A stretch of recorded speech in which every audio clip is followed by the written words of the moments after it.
What's up, guys? It's your boy Korre from InspecThaGadget, and today we're going to be inspecting Google's first foray into the tablet arena. However, Google is not tippy-toeing, as together with Asus, they have unleashed the beast of an Android device, that is, the Nexus 7. Now that the playground is open, we've had a chance to play with it and are ready to share our thoughts with you.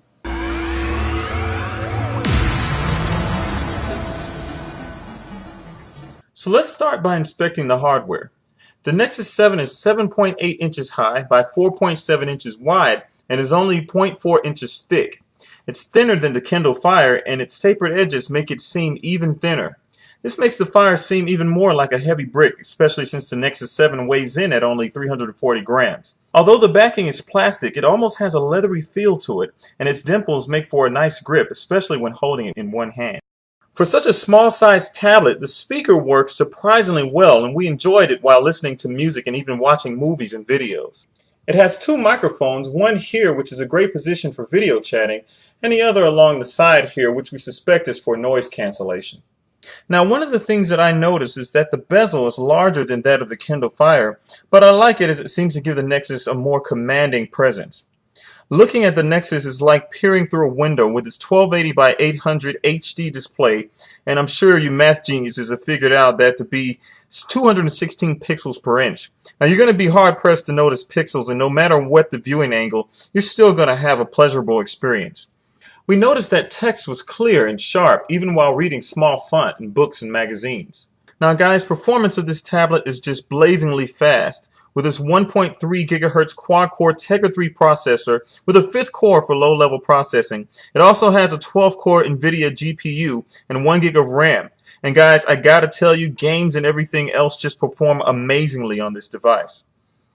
Video playback was smooth as butter without any stuttering, and this is all attributable to Tegra 3 and Google's war on lag with Project Butter in Android 4.1 Jelly Bean. I mean, Google just nailed it, as one of my pet peeves with previous Android OSs was incredible lag compared to the iPad.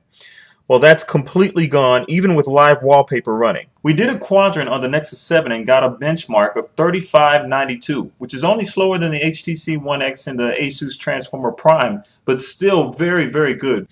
Now, of course, the Nexus 7 comes with NFC, so if you have the Nexus Q or your friends have a Jelly Bean or ICS device with NFC, you can tap your devices together to pair up. You can also use Google Wallet with NFC to make transactions by tapping the MasterCard PayPass with your tablet. Now, Google was nice enough to give new Google Wallet NFC users $10 to use just for signing up. Of course, the Nexus 7 also comes with the usuals: accelerometer, magnetometer, gyroscope, GPS, and Bluetooth. Now, one of the gripes many people will have with the Nexus 7 is its lack of a cellular radio.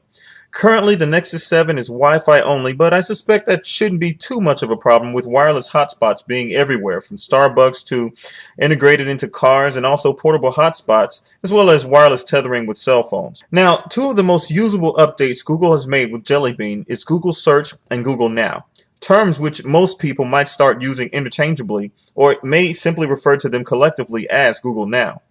Google Search now responds to many of your searches with cards that display your results, as well as a voice that sounds more human than any other voice assistant that came before it. Siri. Now, Siri certainly does do some things better than Google Search, and vice versa, but Google added something that Siri can't do just yet with Google Now. Google Now uses your search history and location data to give you information when and where you need it without you having to search for it.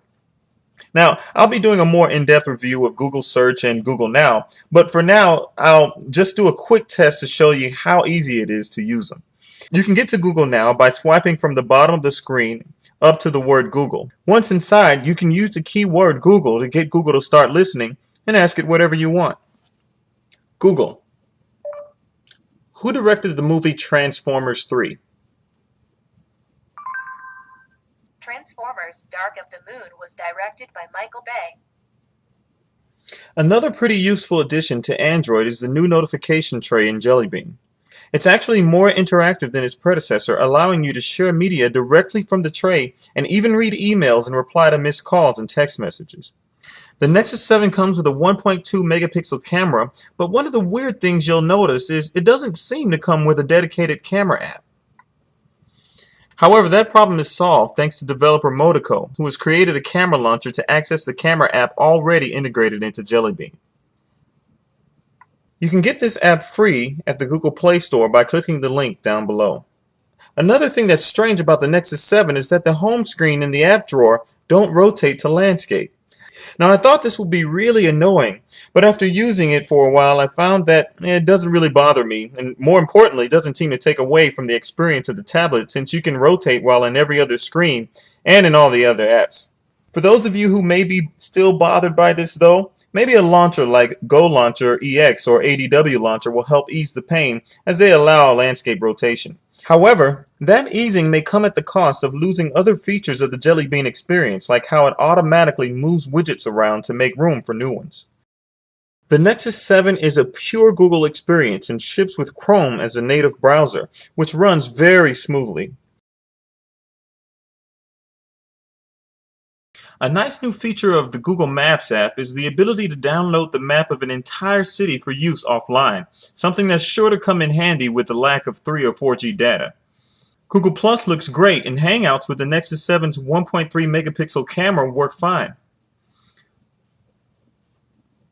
Google Current, which I would compare with Flipboard, is actually a pretty useful app for catching up on current events and also has a feature that allows you to translate articles into many languages.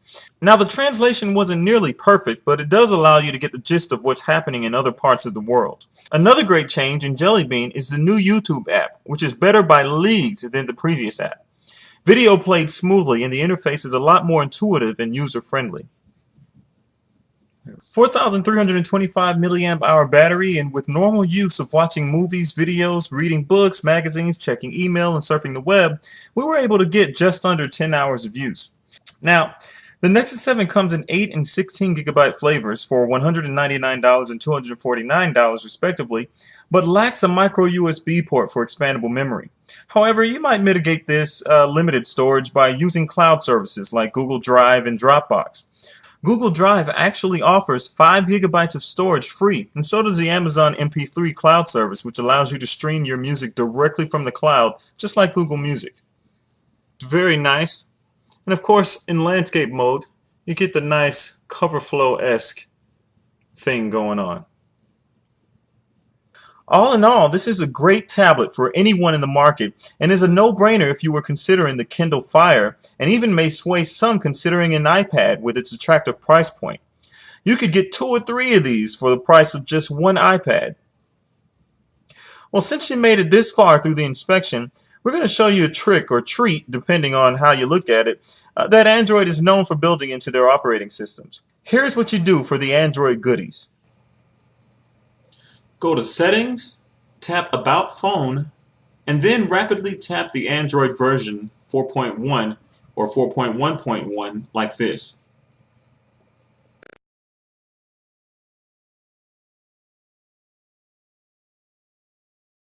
Now swipe the smiling red jelly bean back and forth like this, and voila, you have a whole world of colorful jelly bean goodies to play with.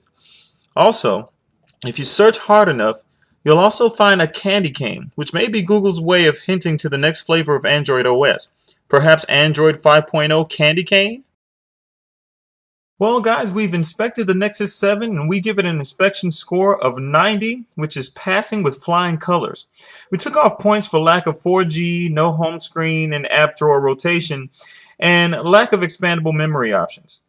So guys, thumbs up if you liked this video, and please leave your comments and questions about Google Nexus 7 below. Hit us up on Twitter at InspecThaGadget. I'm Korre for InspecThaGadget, and I'll see you on the other side.